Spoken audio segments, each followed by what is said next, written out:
आज जो हम ऑप्शंस पढ़ने वाले हैं वो है पेज लेआउट के।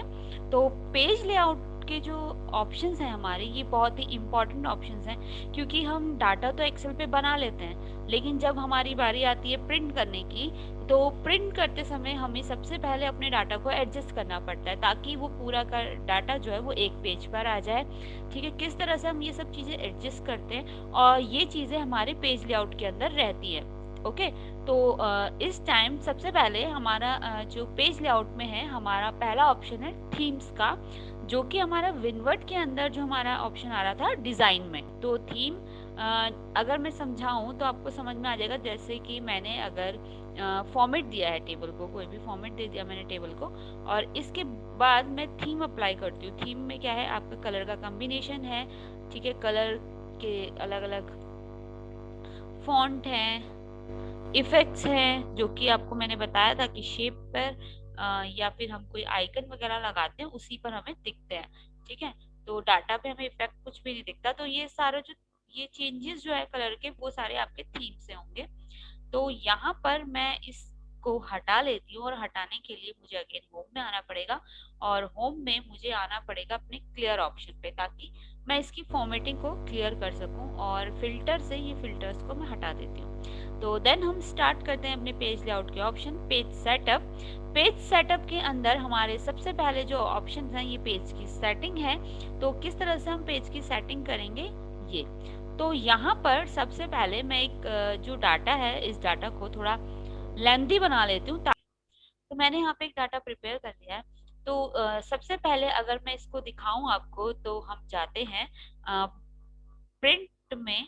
प्रिंट में ये आप डाटा इस तरह से आपको दिख रहा है कि 42 रिकॉर्ड्स आपके एक पेज में आ रहे हैं, और 42 के बाद जो रिकॉर्ड है वो आपके नेक्स्ट पेज में आ रहे हैं। तो इस टाइम हमारे पास 4 शीट का डाटा बन गया है, क्योंकि क्या हुआ, हमारा जो डाटा है वो भी ब्रेक हो गया। आपको दिख रहा होगा कि जो एसएसटी टोटल मार्क्स हैं ये नेक्स्ट पेज में आ रहे हैं, यहाँ तक साइंस तक के मार्क्स जो है एक पेज में आ रहे हैं। तो यहाँ पर पेज लेआउट का टैब सबसे इम्पोर्टेंट रोल प्ले करता है, क्योंकि अब हमें करनी होती है एडजस्टमेंट। आप मैं जैसे ही प्रिंट में गई, और प्रिंट में मैंने इसका प्रीव्यू देखा, साइंस के कॉलम के बाद एक डॉट डॉट लाइन आ गई है। तो ये जो डॉट डॉट लाइन है, ये हमें ये बताती है कि हमारा जो डाटा है कहाँ से कहाँ तक सिंगल शीट में आ रहा है। अगर आप देखोगे तो यहाँ पे 49 के बाद का जो डाटा है वो भी हमारा ब्रेक हुआ है सेल्स में। ठीक है, रो ब्रेक हुई है। तो यहाँ पर हमें ये आइडिया मिल गया कि अब हमारी जो शीट है वो सिंगल पेज में कितनी आने वाली है। ठीक है, तो अब हम इसकी सेटिंग में सबसे पहले आता है मार्जिन, जो हम टॉप लेफ्ट बॉटम और राइट से देते हैं। तो कभी भी अगर हमें अपना डाटा एडजस्ट करना होता है, तो हम अपने मार्जिन को नैरो रखेंगे। ठीक है, अगर आप देखोगे जैसे ही मैंने मार्जिन को नैरो रखा, तो मेरा जो ये डॉट डॉट लाइन थी वो चली गई एसएसटी के सेल पे। ठीक है, एसएसटी के सेल पे चली गई, मीन्स अब हमारा जो एसएसटी वाला कॉलम होगा वो भी मेरे सिंगल पेज पे ही आएगा। देन आता है ओरिएंटेशन। तो हम ओरिएंटेशन को भी चेंज कर सकते हैं, हम इसे लैंडस्केप कर सकते हैं, ताकि क्या हो, पेज चौड़ा हो जाए। और अब देखेंगे तो ये जो डॉट लाइन है ये डिवीजन के बाद चली गई। ये तो हमारी नॉर्मल सी सेटिंग हुई कि हमने अपने पेज की ओरिएंटेशन को कर। देन आता है हमारा पेज का साइज। तो नॉर्मल बाय डिफॉल्ट हम देखते हैं तो हमारा पेज साइज लेटर पे रहता है। जो हमारी प्रिंट शीट होती है उसका पेज साइज A4 होता है, तो हम A4 रखेंगे। देन आता है प्रिंट एरिया।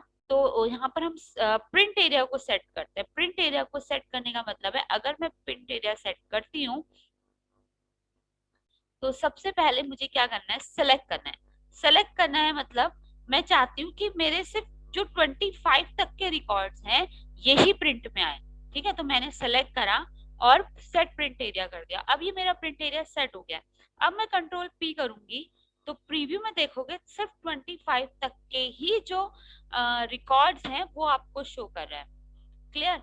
तो यहाँ पे हम प्रिंट एरिया सेट करते हैं कि जब कि हमें सारा का सारा रिकॉर्ड या सारा डाटा नहीं चाहिए, हम पर्टिकुलर इतना ही डाटा चाहते हैं प्रिंट में, तो हम प्रिंट एरिया से उसे सेट कर सकते हैं।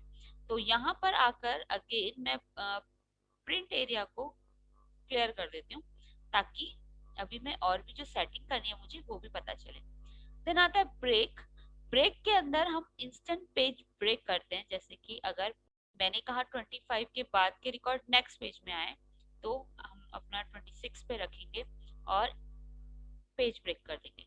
तो आप देखेंगे कि 26 का एक लाइन आ रही है डार्क कलर में, जो हमें ये बता रही है कि यहाँ का डाटा अब जाएगा मेरे नेक्स्ट पेज में। तो 25 तक एक पेज में आ रहे हैं, देन नेक्स्ट करूंगी तो आप देखेंगे कि 26 से नेक्स्ट पेज में आ रहे हैं, देन अच्छा मेरा इतना ही एरिया आ रहा है, 50 तक पूरा कंप्लीट हो गया यहीं पर दो ही शीट में। तो यहाँ पर मेरा जो एरिया है इस तरह से ब्रेक मैं कर सकती हूँ, और यहीं पर जाकर मैं रिमूव पेज ब्रेक करूंगी तो ये पेज ब्रेक रिमूव हो गया।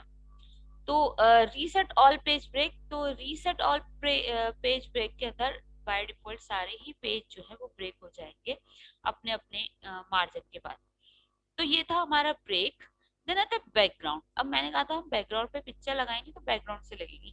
तो फ्रॉम अ फाइल मीन्स आपके सिस्टम में होंगे बिंग इमेज, आप रिसेंटली नेट से निकालेंगे या वन ड्राइव में आपने कुछ पिक्चर्स रखी हुई हैं उन्हें, तो हम सिस्टम से निकाल लेते हैं हमारे पास जो भी पिक्चर्स हैं, जस्ट लाइक कलर पेंसिल्स की इमेज लगा देती हूँ। तो इस तरह से आपके बैकग्राउंड पर आपकी ये इमेज सेट हो जाएगी। एक चीज का ध्यान रखना कि जो ये इमेज है ये प्रिंट में नहीं आती, ठीक है, ये बस आपके डाटा को उसी टाइम पर एक लुक देने के लिए हम लोग बना लेते हैं, लेकिन प्रिंट में ये इमेज नहीं आती।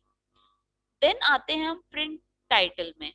तो प्रिंट टाइटल से पहले मैं आपको कुछ और चीजें बताती हूँ कि जिस तरह हम, क्योंकि अगर ध्यान दिया हो तो ये जो डॉट डॉट लाइन है ये सिर्फ डिवीजन के बाद आ रही है, और मेरा जो रिजल्ट का कॉलम है वो अभी भी नेक्स्ट पेज में जा रहा है। तो मुझे कैसे एडजस्ट करना है, तो यहाँ पर छोटी छोटी चीजें, एक आप मार्जिन को नैरो रखेंगे, दूसरा आप ओरिएंटेशन को लैंडस्केप रखेंगे, साइज को चेक करेंगे कि A4 है, और चौथी चीज जो आपने देखनी है स्केल। तो स्केल को जैसे ही आप कम करते हैं तो आप देखो जैसे ही मैंने स्केल कम करा तो मेरी जो डॉट लाइन है वो नेक्स्ट में खिसक गई। तो अब मेरा जो डाटा है वो सिंगल शीट पे कंप्लीट आएगा, मींस यहाँ पर, मतलब इस तरह से।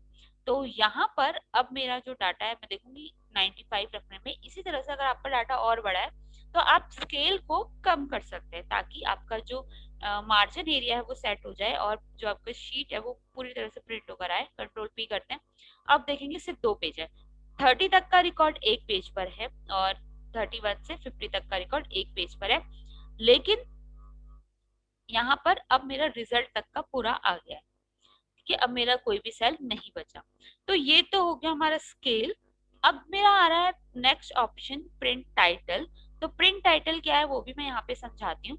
जैसे कि अगर आप प्रिंट में देखेंगे फर्स्ट शीट में जो हेडिंग्स हैं, serial number, student name, roll number, maximum marks, Hindi, English, math, science, ST, मतलब जो हेडिंग है ये आ रही है, ठीक है। लेकिन अगर आप नेक्स्ट शीट में देखेंगे तो ये हेडिंग नेक्स्ट शीट पे नहीं आ रही, और यहाँ पे मुझे देखकर पता भी नहीं चलेगा कि क्या चीज क्या है, ठीक है। तो मैं चाहती हूँ जो हेडिंग मेरे फर्स्ट पेज में आ रही है वो मेरे सेकंड पेज पर भी आए। तो उसके लिए हम करते हैं प्रिंट टाइटल। तो क्या करना है हमने, बहुत सिंपल है, अपनी शीट पे आ जाते हैं और आते हैं प्रिंट टाइटल में। प्रिंट टाइटल में प्रिंट एरिया अगर आप सिलेक्ट करना चाहते हो तो कर सकते हो, जो प्रिंट एरिया मैंने आपको सेट करना पहले सिखाया था वही है। अगर आप नहीं कर रहे हो, पूरा रिकॉर्ड आपको चाहिए, तो ये जो है ये आपकी क्या है, रो है। तो आप करेंगे रो टू रिपीट ऑफ टॉप। अगर ये serial number, student name, roll number, maximum आपके कॉलम में लिखे होते, मींस आपका डाटा कुछ इस तरह से होता कि आपके serial number, student name, roll number आपके कॉलम में होते और डाटा रो वाइज सेट होता, ठीक है। अभी तो कॉलम वाइज सेट है, तो तब हम करते कॉलम टू रिपीट, ठीक है। अभी हमें क्या करना है, रो। तो रो पे मैंने क्लिक किया और जैसे ही मैं रो पे क्लिक करूंगी अब मेरी शीट पर इस तरह का एरो आ रहा है, ठीक है। ये इस एरो से आपने सिलेक्ट करना है। तो आपने एरो सिलेक्ट किया, रेंज उसने ले ली। उसके बाद आप यहाँ पर आएंगे पेज ऑर्डर। अगर अभी हमारे 2 ही पेज है, जैसे क्या है first, second, third, fourth page आपको निकालना है, या आपका ऑर्डर है कुछ इस तरह का कि पहले ये वाला देन ये वाला जेड फॉर्मेट में, ठीक है। तो आप इसको ओवर देन डाउन करेंगे। प्रिंट रिव्यू देख लेते हैं कि अब होने क्या वाला है। तो ये मेरी फर्स्ट शीट है, फर्स्ट शीट पे भी मेरी हेडिंग्स आ रही हैं, और अगर मैं सेकंड शीट लेती हूँ तो भी मेरी हेडिंग आ रही है, ठीक है। तो यहाँ पर जो प्रिंट टाइटल का है यूज वो ये है कि आप अपनी हेडिंग्स को अपने जितने भी आपके पेजेस हैं उन पर अप्लाई कर सकते हो। ताकि आपको पता चल जाए कि किस चीज का रिकॉर्ड ये बना हुआ है। तो ये हो गया हमारा प्रिंट टाइटल। देन यहाँ पर हाइट और विड्थ है, आप इसे ऑटोमेटिक रखते हैं। जैसे पेज 1, पेज 2, पेज 3 आपको क्या रखनी है ये डिपेंड करेंगे कि ये चीजें आपको कितने पे रखनी है। ठीक है, ऑटोमेटिक का मतलब है कि ये ऑटोमेटिकली एडजस्ट हो जाएंगी आपकी। ठीक है, मैं इसे 95 कर देती हूँ। ओके, तो ग्रिड लाइन क्या है? जो ये लाइनें आप देख रहे हैं अपनी शीट पे बन के आ रही हैं, मीन सेल बन के आ रहे हैं, ये ग्रिड लाइन होती है। ठीक है, अब इसकी भी एडजस्टमेंट है। जैसे कि अगर आप प्रिंट करना चाहते हैं तो आप ये लाइन देखेंगे, अगर मैं प्रिंट प्रीव्यू करूं कंट्रोल पी, तो ये लाइनें प्रिंट में नहीं आ रही हैं। ठीक है, अगर आपको प्रिंट में भी चाहिए तो आप यहाँ पे क्लिक करेंगे और देन आप कंट्रोल पी कीजिए, तो देखो अब प्रिंट में भी आ रही हैं। ठीक है, और अगर आपको प्रिंट में नहीं चाहिए तो यहाँ से प्रिंट के ग्रिड लाइन के प्रिंट के चेक को आप हटा देंगे और व्यू अभी आपको दिख रही है, अगर आपको नहीं देखनी तो व्यू पे जो चेक है उसको आप हटा देंगे तो वो आपको नहीं दिखेंगी। देन आते हैं हेडिंग्स। हेडिंग्स क्या है? कॉलम में ABCD और रो में 1 2, तो अभी आपको दिख रही है और अगर हम देखें तो प्रिंट में नहीं आ रही है। अगर आपको ये प्रिंट में भी चाहिए, आपको चाहिए कि प्रिंट में भी दिखे, तो हमने क्या करना है, इसके हम प्रिंट पे भी क्लिक कर देंगे और अब हम कंट्रोल पी करते हैं, तो अगर आप देखेंगे कि प्रिंट में भी ये जो हेडिंग्स हैं वो आपकी लिख के आ रही है, मीन्स ABCD और 1 2 3 मतलब कॉलम और रो आ रहे हैं। देन अगर प्रिंट में नहीं चाहिए तो चेक पे हटा देंगे और व्यू अगर नहीं चाहिए तो व्यू से अगर आप चेक हटा देंगे तो व्यू में भी आपको नहीं दिखेंगे। ठीक है, तो ये शीट ऑप्शंस हैं, इनको हम चेक कर देते हैं फिर से। देन आते हैं हम अरेंजमेंट। अरेंजमेंट हम कब करते हैं? जब हमने कोई शेप लगाई हो, ठीक है, कोई पिक्चर लगाई हो, तो उनकी अरेंजमेंट हम यहाँ से करते हैं। देन हमारा अगला ऑप्शन आ रहा है फॉर्मूला। ठीक है, फॉर्मूला के अंदर मैंने जैसे कि आपको पहले बताया था कि जो हमारे आगे फॉर्मूला लाइब्रेरी है, यहाँ पर ये एडवांस एक्सेल के ऑप्शंस रहते हैं। तो इसमें बहुत सारे फॉर्मूले आपके ऑटो सम हम होम के ऑप्शन में पढ़ चुके हैं। रिसेंटली यूज मतलब इससे पहले जो फॉर्मूले यूज किए गए हैं ये हमारे रिसेंटली यूज में दिखाएगा। ठीक है, देन आते हैं फाइनेंशियल। तो फाइनेंशियल फॉर्मूलाज हैं यहाँ पे इस तरह से। देन कुछ लॉजिकल फॉर्मूले हैं, तो मतलब ये फॉर्मूले कम नहीं है, बहुत हैं। ठीक है, इस तरह से बहुत सारे आपके ये फॉर्मूले हैं। ठीक है, ये है।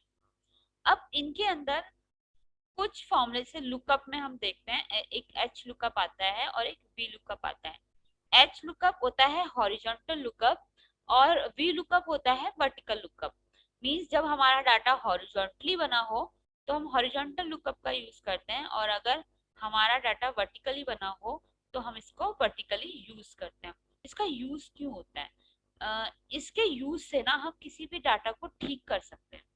ठीक है, ठीक कर सकते हैं मतलब मान लो कोई ये रिकॉर्ड है मेरा और ये रिकॉर्ड मेरी अलग अलग फाइल में कहीं रखा हुआ है।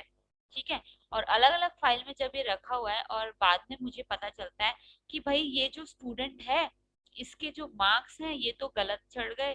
ठीक है, अब गलत चढ़ गए तो जहां जहां डाटा रखा है वहां वहां क्या करना पड़ेगा, ठीक करना पड़ेगा।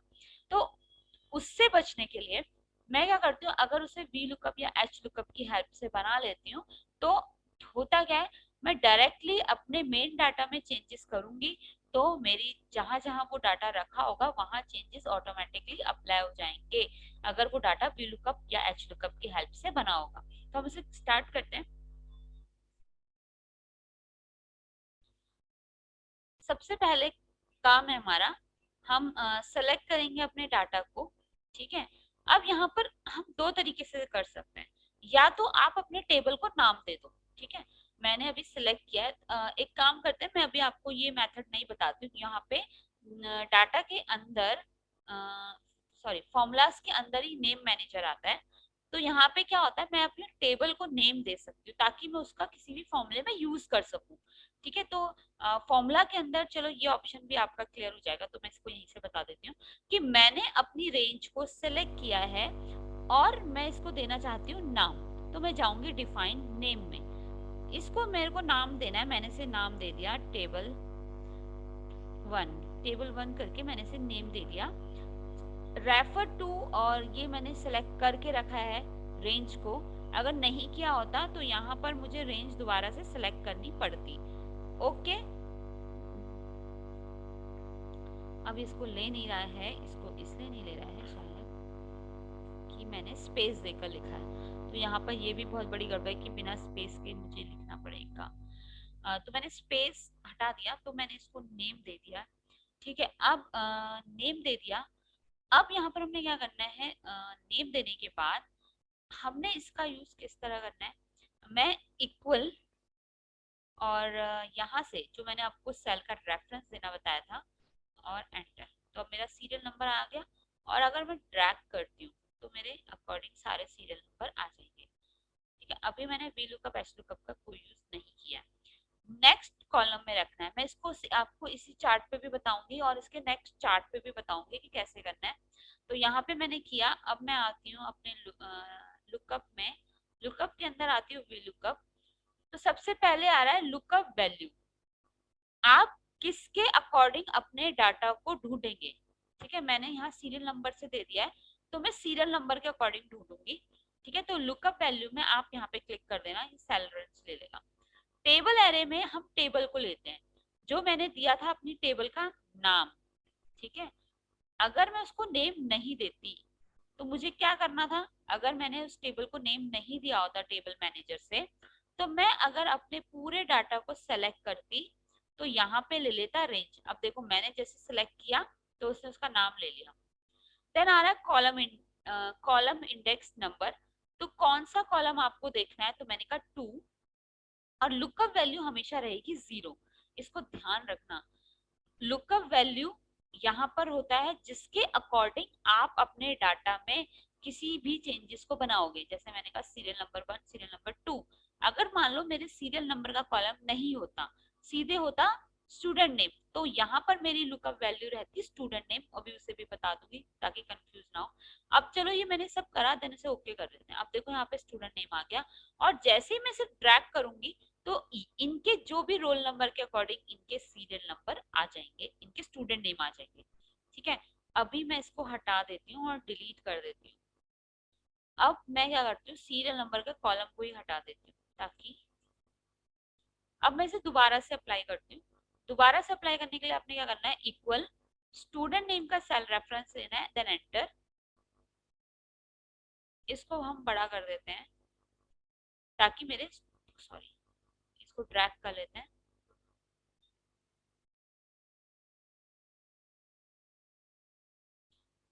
ड्रैग करने के बाद अब ये तो मेरा नॉर्मल सा वर्क को मैंने सेल रेफरेंस दे दिया।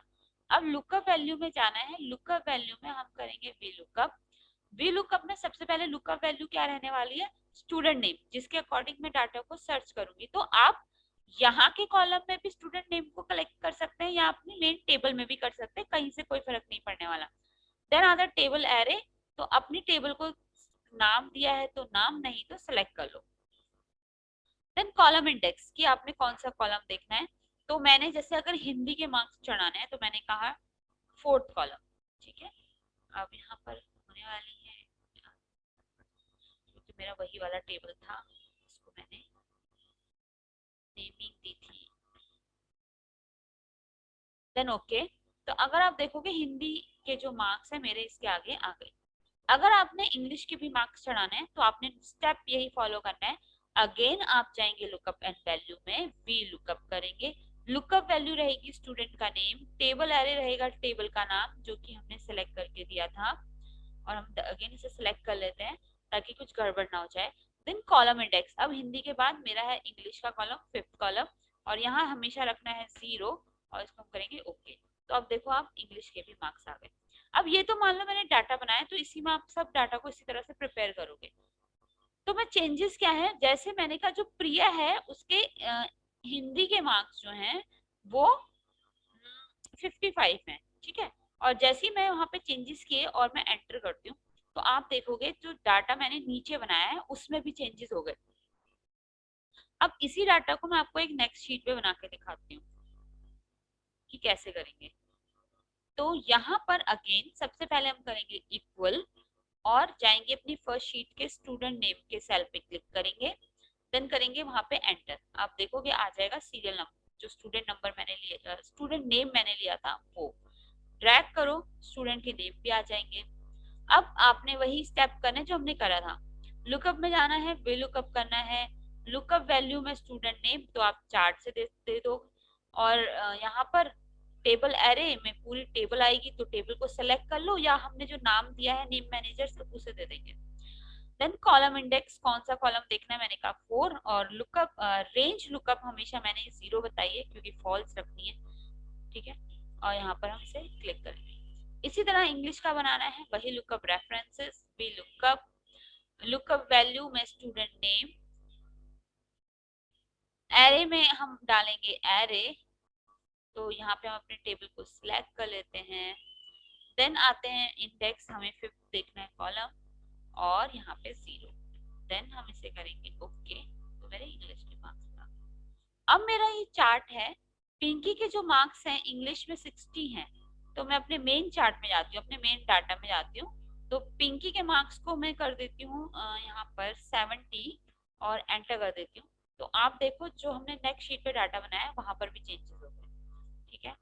समझ में आया आपको ये? जी मैम आ गया। ठीक है, अब मैं इसी पे एच लुकअप आपको बताती हूँ कि एच लुकअप कैसे करते हैं, ठीक है। तो अब मैं क्या कर रही हूँ, अगेन से चार्ट को पूरा बनाती हूँ क्योंकि सब चेंजेस करने पॉसिबल नहीं है, तो इससे अच्छा है फिर आप दोबारा से ओपन कर।